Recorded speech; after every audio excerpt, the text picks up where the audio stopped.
આજની ધર્મકથા. પ્રણામ. દોરડા પર નાચતા નાચતા કેવળ જ્ઞાન. આ શબ્દો આપણે નાનપણથી સાંભળતા આવ્યા છે. ઉત્સુકતા થાય, કુતૂહલ થાય, આનંદ થાય, આશ્ચર્ય થાય, ઘણી બધી લાગણીઓ એકસાથે ઉભરાય કે આવું પણ થઈ શકતું હશે. થયું. એ કથાનકના આપણા ઘણા બધા પરિપ્રેક્ષથી આપણે એ જોયું. ગઈકાલથી આપણે એ વાતમાં છે કે જેવું એમને કેવળ જ્ઞાન થયું ઇલાચી કુમારને, એવી તરત જ એક વ્યક્તિની વિચારધારા એ દિશામાં આગળ વધે છે. પેલો રાજા, બેના તટનગરીનો રાજા, જેના નામનો પણ ઉલ્લેખ કરવાની તસદી કોઈએ લીધી નથી, જેના જીવનના પાસા આપણે જોયા કે એટલા નબળા હતા કે કદાચ આપણને એમ લાગે કે આ અધમ પુરુષ છે,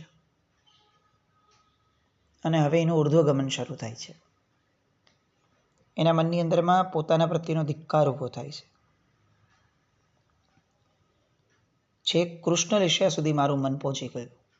સામો માણસ મરી જાય તો સારું, મને મારી ગમતી વ્યક્તિ, ઈચ્છિત વ્યક્તિ પ્રાપ્ત થશે, અને એનાથી નરકના જે મેં દળિયા બાંધ્યા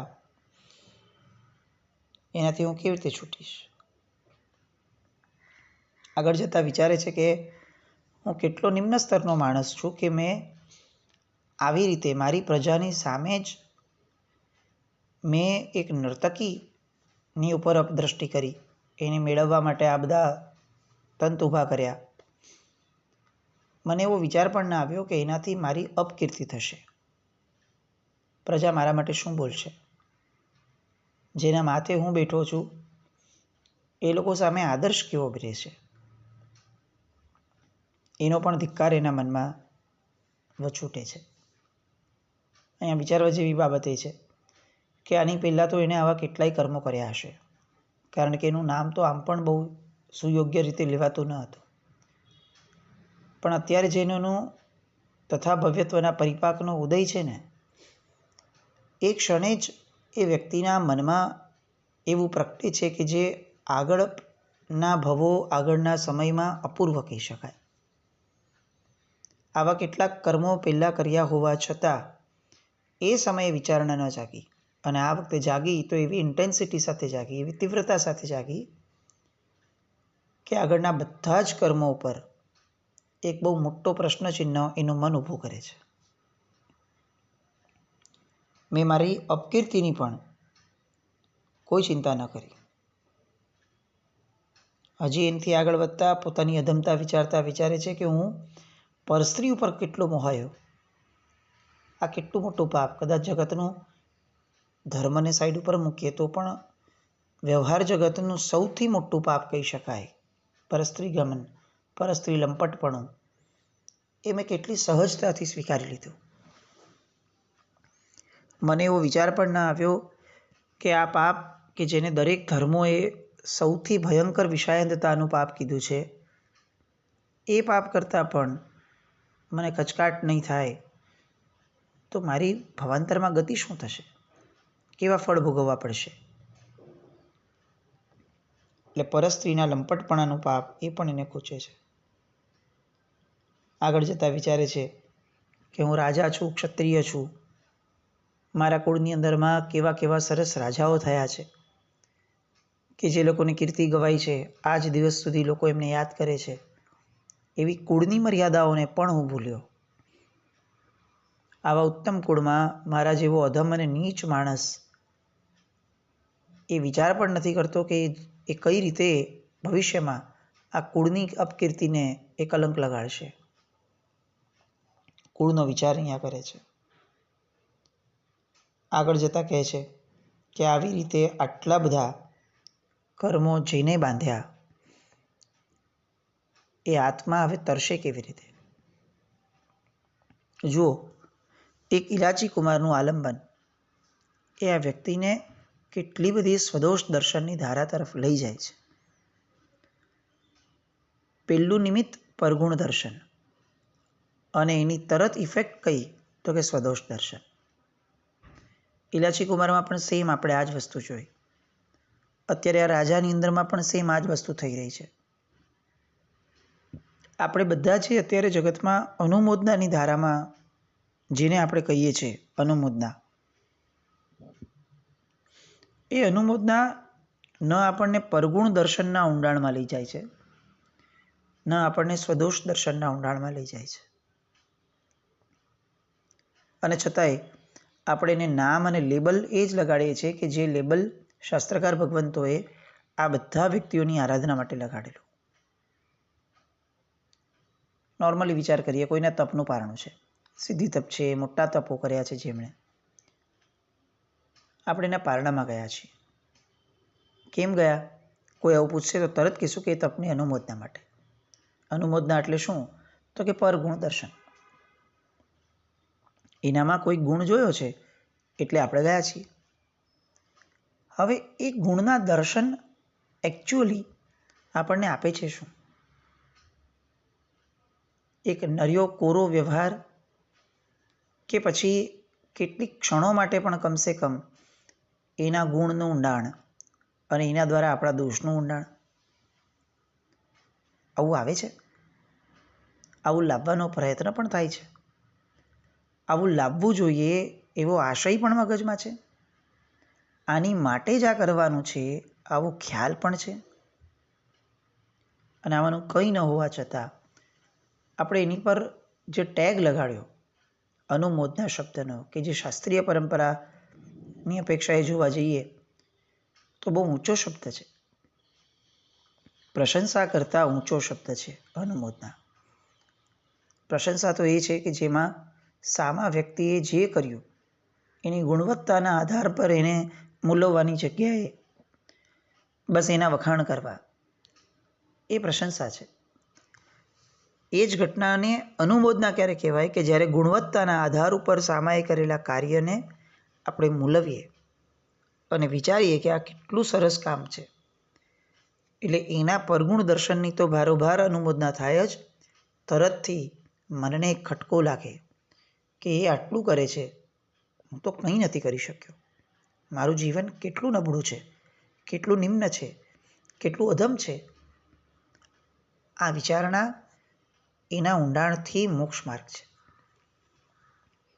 આપણી કરેલી એક પણ ક્રિયાઓ એ મોક્ષ સાથે આપણને જોડતી નથી. એનું મૂળ કારણ જ આ છે કે આપણે માર્ગ ઉપર જતા નથી. માર્ગના શબ્દોને બરોબર ટેગ લગાડી દઈએ છીએ. મેં પૂજા કરી, મેં સામાયિક કરી, મેં પ્રતિક્રમણ કર્યું, અને શાસ્ત્રકારો લખ્યું છે કે આનું આટલું ફળ મળે. એટલે આપણે એવું ઈચ્છીએ છીએ કે આપણે જે કર્યું એનાથી આપણને ફળ મળવું જોઈએ. પણ ફળ મળે કેવી રીતે? કારણ કે જે ક્રિયાઓ કરી છે એ ક્રિયા તો ઊંડાણ વગરની કરી, એના આશય વગરની કરી, એના મૂળભૂત ધ્યેયથી દૂર થઈને કરી. આ રાજા અહીંયા જે રીતે આગળ વધે છે, એક પછી એક ડગલું એ એના આત્મોત્થાનનું ડગલું બન્યા કરે છે. હવે પોતાના સ્વદોષ દર્શનથી એક સ્ટેપ આગળ વધી અને હજી એક ઊંડાણ તરફ જાય છે. આ પરસ્ત્રી લંપટતામાંથી હવે પર શબ્દ નીકળી ગયો અને સ્ત્રી શબ્દ ઉપર એનું મન ફોકસ કરે છે કે હું કોની પર મોહાયો? એક સ્ત્રી પર. શાસ્ત્રકાર ભગવંતોએ એ સ્ત્રીને, આ સ્ત્રી તત્વને શું કીધું છે? તો એ કે સ્ત્રી એટલે શું? તો કે કપટ કલહની કોથલી, મળમૂત્ર ભંડાર. આમ અશુચિ એકાદશ દ્વાર, 11 જાતના અશુચિને નીકળવાના જેના શરીરમાં દ્વાર મૂક્યા છે, એ સ્ત્રી. હું એની પર મોહાયો? જેના શરીરની કલ્પનાથી ફક્ત નિતાંત વૈરાગ્ય જ પ્રકટવો જોઈએ, એ જ શરીરમાં મને રાગ પ્રગટ્યો અને રાગમાંથી રાગાંધતા પ્રગટી. અને હવે પોતાના દોષનું દર્શન કરતા કરતા કરતા એ તત્વ તરફ વળ્યા. કોઈ વ્યક્તિગત સ્ત્રીની વાત ન રહી. હવે સ્ત્રી તત્વ તરફ એનું મન વળ્યું. આપણે એક્ઝેક્ટ માઇન્યુટ વિચારણાથી જઈએ છીએ કે એક્ઝેક્ટ એને ટર્નિંગ ક્યાંથી આવ્યા, એ વ્યક્તિમાંથી તત્વ પર આવ્યા. આ એક્ઝેક્ટ વિચારણાથી અત્યાર સુધી પેલી નર્તકી માટેની એની જે ઘેલછા હતી એને અફસોસ હતો. હવે નર્તકીમાંથી એક સ્ત્રી તત્વ તરીકે, સ્ત્રી જ આ જગતની અંદરમાં અશુચિનો દ્વાર છે, કલહ અને કપટનું મૂળ છે, અને જે સ્ત્રીને જ દુર્ગતિની, નારી નરકની દીવડી આ શબ્દોથી જીની માટે નરને ચેતવ્યા છે. અહીંયા જો કે આપણે ધ્યાન રાખીએ છીએ કે આ બધી વિચારણાની વાતો છે જે એક પુરુષ માટે છે. આનાથી એવું આપણે નથી એસ્ટાબ્લિશ કરતા કે સ્ત્રી તત્વ માટે શાસ્ત્રકાર ભગવંતો આવું વિચારતા હતા. કારણ કે જો એવું વિચારતા હોય તો એ જ સ્ત્રીને મોક્ષ છે એવું શાસ્ત્રકાર ભગવંતો અલાવ ન કરત. આપણે પણ એ જ માન્યતામાં હોત કે ના, સ્ત્રીઓને મોક્ષ હોઈ જ ન શકે. પણ ના, અહીંયા પ્રામાણિક વ્યક્તિઓનું શાસન છે. એ એક બાજુ આ શબ્દ પણ લખે છે કે નારી નરકની દીવડી, અને બીજી બાજુ એ જ નારીને છેક મોક્ષ સુધીનો અધિકાર આપે છે. કેમ આવો ફરક? તો ફરક એટલા માટે કારણ કે આ નારી નરકની દીવડી શબ્દ જે છે એ નર માટેની ચિંતવનાનો વિષય છે કે ભાઈ તું આવું વિચારીશ તો તું આ મોહાંધતામાંથી બહાર નીકળી શકીશ. કોઈ પણ વસ્તુના પરિપ્રેક્ષ વિના એ શબ્દોને પકડવાની વાત એ પરમાત્માના શાસનમાં માન્ય જ નથી. આ ઊંડાણનું શાસન છે, આ પરિપ્રેક્ષનું શાસન છે, આ અનેકાંતવાદનું શાસન છે. એટલે અહીંયા જે બોલાયું છે એના પરિપ્રેક્ષ ન જોવાય, એના અલગ અલગ એંગલ્સ ન જોવાય કે આ કઈ રીતે બોલાયું, એ કોની માટે બોલાયું, એ ન જોવાય અને ફક્ત શબ્દો જોવાય તો અનર્થ થયા વિના રહે જ નહીં. અહીંયા ઘૂસ્યા હવે આ વિચારણામાં, અને વિચારતા વિચારતા એમને આ સ્ત્રી તત્વમાંથી જીવ તત્વમાંથી આત્મતત્વ, અને આત્મતત્વની અંદરમાં પોતાની સ્થિરતા આક્રમબદ્ધ રીતે એ ધસમસતા પ્રવાહની જેમ આગળ વધવા લાગ્યા. સિંહાસન પર બેઠા છે પોતાના. ઇલાચી કુમારના કેવળ જ્ઞાનની હજી તો દુંદુભીઓ વાગી છે. હું માનું છું કે કદાચ કેટલીક ક્ષણો, મિનિટો પણ માંડ થઈ હશે, માંડ. અને આ જીવ, રાજાનો જીવ, કે જેને આ ક્ષણે પણ આખી પ્રજા એક દુર્જન તરીકે જોઈ રહી છે, એ વ્યક્તિ ત્યાંને ત્યાં પોતાના આત્મતત્વના મૂળમાં ઘૂસતા આ અનાદિકાળના કર્મના સંસ્કારો, કર્મની જંજાળ, એ બધાના મૂળિયાઓ ઉખેડતા એક એવા પ્રવાહમાં જોડાયા કે જે પ્રવાહે અનાદિકાળની બધી જ મલિનતાને ખતમ કરી નાખી, સાફ કરી નાખી. અને ત્યાંને ત્યાં એમને કેવળ જ્ઞાનની પ્રાપ્તિ થઈ. આપણને ઇલાચી કુમારનું કેવળ જ્ઞાન એ ચમત્કાર લાગતું હતું. આ રાજાનું કેવળ જ્ઞાન એ આપણને શું લાગશે? તો ઇલાચી કુમાર કમ્પેરેટિવલી વિચાર કરીએ ને તો સારા કુળમાં જન્મ્યા છે. એક સંસ્કારોની ધારા 15 વર્ષ સુધીની લઈને બેઠા હતા. જીવનમાં બીજું કોઈ એવું અધમ કાર્ય નથી કર્યું. પોતાને કોઈક પાત્ર પસંદ આવ્યું અને એ પાત્રની પાછળ નીકળી ગયા. That's it. એના પછીથી કોઈ આમ અપરંપાર કર્મો કર્યા હોય, પોતાની આખીને આખી પાત્રતા છોડી દીધી હોય, એવું તો કંઈ જ નથી થયું. એટલે એનામાં હજી એકવાર કેવળ જ્ઞાનને આપણે કલ્પના કરી શકીએ છીએ. જ્યારે અહીંયા આખું જીવન અતિ મલિન, નિંદનીય, લોકની દ્રષ્ટિએ પણ નિંદનીય એવું જીવન, અને હજી તો પોતાનું આ નિંદનીય કાર્ય લોકોની સામે હજી હમણાં તો પ્રકાશમાં આવ્યું છે. અને આ એવો પશ્ચાતાપ, એવું આત્મદર્શન, એવું સ્વભાવ દર્શન કે ત્યાં જ બેઠા બેઠા કેટલીક જ મિનિટોમાં યુટર્ન એટલો મોટો કે સીધું કેવળ જ્ઞાન.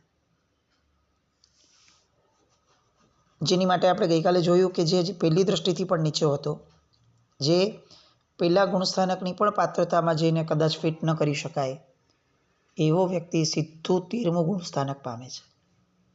આ કેવી હાઈ જમ્પ છે, કેવી લોંગ જમ્પ છે. ચમત્કાર ખરેખર આ જગતમાં કોઈને કેવા હોય, અચ્છેરાઓ કોઈને પણ જો કેવા હોય તો અચ્છેરાઓ તો આ બધા છે. મનની તાકાત કેટલી ગજબનાક છે. જે મનના આધારે આપણે 24 કલાકમાં વિકલ્પોની આખી હારમાળા સર્જી દઈએ છીએ, એવું જ મન એને પણ મળ્યું હતું. જે મનના આધારે આપણે ફાલતુ વસ્તુઓની અંદરમાં કલાકો વિતાવી દઈએ છીએ, એવું જ મન એમને પણ મળ્યું હતું. આપણે જે રીતે દુરુપયોગ કરીએ છીએ, કદાચ એના કરતાં કંઈક ગણો દુરુપયોગ એ પણ કરતા હતા. અને તેમ છતાં જ્યારે એલિવેશન લીધું ત્યારે કેવું લીધું? મન જ પૂરું થઈ ગયું, સીધો આત્મા, અને આત્મા પણ સ્વચ્છ અને શુદ્ધ કરી દીધો. મનની તાકાત કેવી છે! આપણે જ્યારે કહીએ છીએ કે આપણે ડિપ્રેશનમાં છીએ, આપણે નબળાઈમાં છીએ મનની, આપણું મન થોડું ડરપોક છે, આપણું મન થોડું આ છે તે છે, હું આ વિચારમાંથી બહાર નથી નીકળી શકતો, ખબર નહીં મારું મન કેમ આવું છે, કોઈના દ્વેષનો ત્યાગ નથી કરી શકતો, કોઈના રાગને ઓછો નથી કરી શકતો, ત્યારે ખરેખર એવું લાગે કે આપણે આલંબન આવા આત્માઓનું લેવું જોઈએ. આ બધા આત્માઓએ કેટલું ફાસ્ટ પ્રોસેસ કર્યો છે, કેટલું ફાસ્ટ! એટલે આજનું વિજ્ઞાન, જેને અલ્ટ્રાસોનિક સ્પીડ કહી શકે છે, કદાચ એના કરતાં પણ કંઈક ગણી સ્પીડથી આ આત્માઓ છેક પહેલા ગુણસ્થાનકના ઊંડાણથી 13મા ગુણસ્થાનક સુધીની એક આખી યાત્રા પૂરી કરી શક્યા. મનની તાકાત આ રાજાના જીવનની અંદરમાં અનુભવાય અને રાજાને કેવળ જ્ઞાન થયું. ચમત્કારો હજી અટકતા નથી. આ જાણે ચેપી રોગ હોય ને એવું લાગે આપણને કે એનો ચેપ, ઇલાચી કુમારનો ચેપ રાજાને લાગ્યો. હવે આ રાજાનો ચેપ હજી એક વ્યક્તિને લાગે છે. અકલ્પનીય વસ્તુઓ છે. આ દ્રષ્ટાંતની આ જ બધી પરાકાષ્ઠાઓ છે.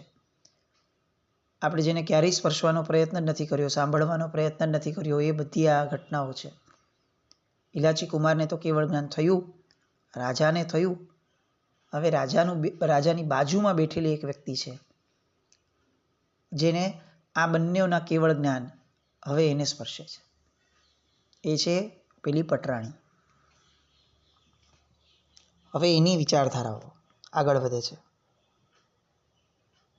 ઇલાચી કુમારને તો જોયો, પણ સૌથી પહેલો વિચાર એને એ આવે છે કે આ મારી બાજુમાં રહેલો મારો વર, આ રાજા, મારા જેવી કેટલીય રાણી છે.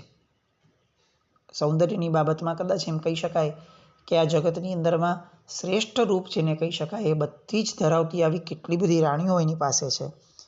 અને છતાંય કેવો વિષયથી મુક્ત થયો, વિષયથી કેવો હણાયો કે એક નર્તકી નટડીની પાછળ મોહાયો, જેના કુળના કોઈ સમાચાર નથી એની પાસે. એની પર એને પત્ની બનાવવા પર એ તુલ્યો હતો. કેવો મોહ્યો એક નીચી જાતિની સ્ત્રીની પાછળ. ખરેખર આ રાજા જેના દ્વારા હણાયો છે ને, આ જગતમાં રાજા તો એને કહી શકાય. આ રાજાને કોણે હરાવ્યો કે જે રાજાનો પણ રાજા છે? તો કે રાજાને હરાવ્યો મોહ નામના રાજાએ. આ મોહરાજાથી મોટો આ જગતમાં કોઈ રાજા જ નથી, ચક્રવર્તી પણ નહીં. સૌથી મોટો રાજા જો આ જગતમાં કોઈ છે તો મોહ રાજા છે. આ પરદોષ દર્શનમાંથી તમે જુઓ, અત્યાર સુધીના તો બંને એક્ઝામ્પલ પરગુણ દર્શનમાંથી આગળ વધ્યા. આ રાણી રાજાના દોષની ચિંતવનામાંથી હવે આગળ વધ્યા. પરદોષ દર્શન પણ ક્યારેક કેવું ઉપકારી થઈ શકે છે. આ રાજા એ ખરેખર ગુલામ છે, ખરો રાજા તો મોહ રાજા છે. અને આ વિચારતા વિચારતા હવે એમના મનની દિશા એ વળે છે કે જો ખરેખર મોહ રાજા સૌથી મોટો રાજા છે, તો મારું જીવન, મારું મન, મારો ભૂતકાળ, મારો વર્તમાન કાળ એ પણ આ મોહ રાજાને કેવું આધીન છે. અને એના મોહની વાત એ સામાન્યપણે એક વ્યક્તિમાંથી હવે જનરલમાં આવે છે કે આ નર નારીઓને હેરાન કરતો, પીડા આપતો એવો આ મોહ ખરેખર આ મોહને ધિક્કાર છે, આ વિષયને ધિક્કાર છે, આગળ વધતા વધતા આ સંસારને ધિક્કાર છે. ખરેખર આ સંસારમાંથી અસાર તત્વને કાઢી અને સારભૂત તત્વને પામવા માટેનો પુરુષાર્થ તો પેલા મુનિવરે કર્યો કે જે મુનિવરને આ ઇલાચીએ જોયા. ધન્ય તો એ છે. લેવા જેવું તો એ છે, પામવા જેવું તો એ છે. અને પામીને શું કરવાનું છે? તો કે અવતારને ધન્ય કરવાની છે. એ ખરેખર ધન્ય વેળા છે, એ ખરેખર ધન્ય ઘડી છે કે જ્યારે જીનવરનો માર્ગ જીવ લે છે, સર્વસંગનો ત્યાગ જીવ કરે છે. આ ભવજળનો ત્યાગ મેળવવા માટેની સૌથી મોટી એક અનુપમ કહી શકાય એવી આ ધારા, એ આ સંયમની ધારા છે. અને એના દ્વારા કરવાનું શું છે? તો કે આત્માને ઉજ્જવળ કરવાનો છે. એ એમનો અવતાર તો ધન્ય છે તે મુનિનો, મારો અવતાર આવો ધન્ય ક્યારે થશે? અને એ ધન્યતામાંથી આગળ વધતા વધતા વધતા કેટલીક જ ક્ષણોની અંદરમાં એ રાણીને કેવળ જ્ઞાન, પર દોષ દર્શનમાંથી કેવળ જ્ઞાન. ચમત્કારો તો આ છે. 3 આત્માઓ કેવળી થઈ અને ત્યાં કેટલીક મિનિટોની જ આ આખી વાત. શું ગજબનાક દ્રશ્યો, શું ગજબનાક ઘટનાઓ જૈન શાસનની આ. પણ હજી આ ઘટના ક્યાંક અધૂરી છે. હજી એક આત્મા એવો છે કે જેને પણ આ ચેપ લાગે છે. કઈ રીતે, કઈ વિચારધારાથી, એ બધા માટે આવતીકાલે ફરીથી મળીએ. જીનાકના કંઈ પણ બોલાય તો મિચ્છામિ દુક્કડમ. જૈનમ જયતિ શાસનમ.